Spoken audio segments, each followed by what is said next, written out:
राज्यातील तमाम कर्मचारी बंधू आणि भगिनींनो, कर्मचाऱ्यांच्या सेवानिवृत्तीचे वय 60 वर्ष करण्याचा मुद्दा पुन्हा रिंगणात. सरकारकडून सकारात्मक निर्णयाची अपेक्षा. सविस्तर वृत्त बघा. व्हिडिओ चॅनलवर पहिल्यांदा असाल तर प्लीज सबस्क्राईब करून बेल बटन दाबायला विसरू नका. तर चला व्हिडिओला सुरुवात करूया.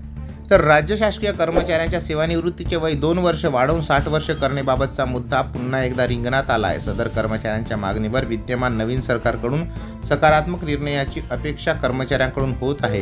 राज्यामध्ये पुन्हा एकदा महायुतीची सत्ता स्थापन झाल्याने कर्मचाऱ्यांच्या विविध मागणीवर निर्णय घेण्यात येणार आहेत.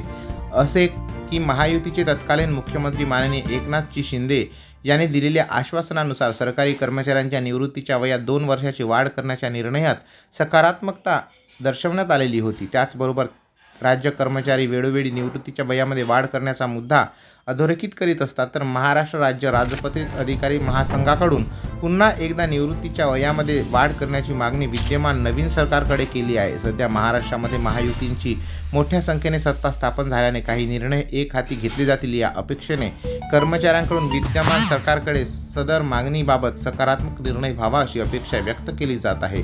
निवृत्तीचे वय वाढीकरिता विरोध कोणाचा? तर कर्मचाऱ्यांच्या सेवानिवृत्तीचे वय वाढवण्यास स्पर्धा परीक्षेची तयारी करणाऱ्या विद्यार्थ्यांकडून विरोध दर्शवला जात आहे. याशिवाय काही आमदारांकडून देखील सदर निर्णयाचा विरोध दर्शवल्याने अद्यापपर्यंत सदर कर्मचाऱ्यांच्या मागणीवर निर्णय झालेला नाही. देशामध्ये केंद्रीय कर्मचाऱ्यांसह इतर 25 राज्यांमध्ये सरकारी कर्मचाऱ्यांच्या सेवानिवृत्तीचे वय 60 वर्ष आहे. या अनुषंगाने महाराष्ट्र राज्यातील कर्मचाऱ्यांच्या निवृत्तीच्या वयात वाढ व्हावी अशी मागणी वेळोवेळी सरकारकडून कर्मचाऱ्यांकडून होत आहे. अर्थातच काय की हे नव्याने बसलेले सरकार कर्मचाऱ्यांच्या या मागणीला कशा रीतीने बघते. महाराष्ट्रातील आणि देशातील इतर 25 राज्याप्रमाणे महाराष्ट्रातही 60 वर्षे सेवानिवृत्तीचे करते का? ही केंद्र सरकारप्रमाणे 60-62चा नियम पाहतो. हे आपल्याला पाहणे महत्त्वाचे ठरेल. व्हिडिओ आवडल्यास लाईक करा, शेअर करा. आपले मनोगत तुम्ही कमेंट सेक्शनमध्ये लिहू शकता, जेणेकरून सरकारकडे आपली रास्त मागणी पोहोचली पाहिजे. चॅनलवर पहिल्यांदा आला असाल तर आपल्या जिल्ह्याच्या नावासह कमेंट्समध्ये लिहायला विसरू नका. धन्यवाद. Please subscribe the channel. Thank you. जय महाराष्ट्र.